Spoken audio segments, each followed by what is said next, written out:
Mary's son doesn't know it yet, but for the last 5.5 years, she's been quietly dropping $100 into his account every single month.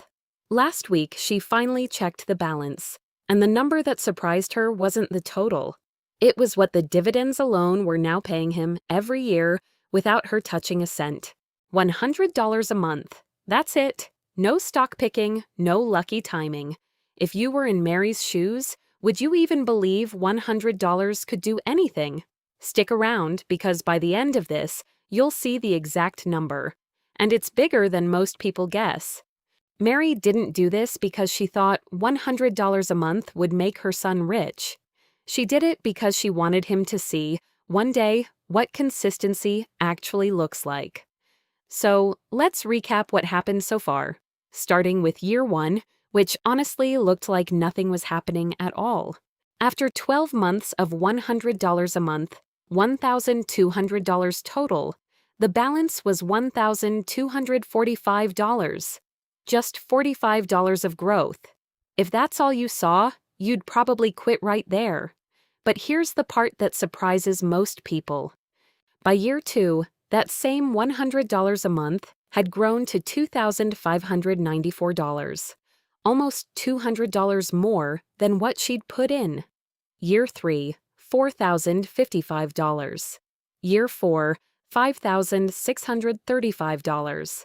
Watch the gap. The growth between year 3 and 4 was bigger than everything he earned in years 1 and 2.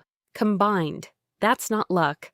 That's compounding doing what it's designed to do. Slow, then fast. So why doesn't everyone do this? Because for 2 straight years, it looks like it's not working. Most people give up right before the curve bends.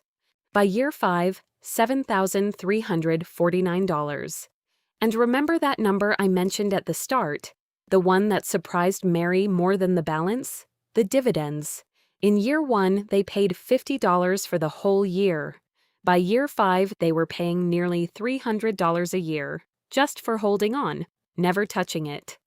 If you want to run these exact numbers for your own kid or your own future, I built a free calculator for this at cleareveryday.com. No email required. So here's where 5.5 years landed. $6,600 contributed, $8,260 in the account. That's $1,660 of pure growth he never lifted a finger for. And today, those dividends alone pay him roughly $27.50 a month, just for existing in that account. Same emergency fund logic, different outcome. He didn't need a bigger paycheck. He needed time. Now, let's compare both decisions most parents actually face.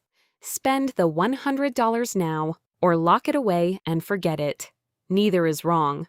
But because people aren't calculators, we're human. Most people never start because $100 feels too small to matter. It isn't. The perfect strategy isn't the one with the best spreadsheet.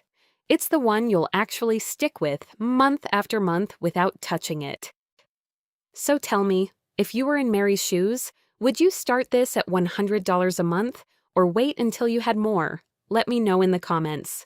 And if you found this helpful, subscribe to Clear Everyday for more simple personal finance videos. And visit cleareveryday.com to calculate your own numbers with our free calculators.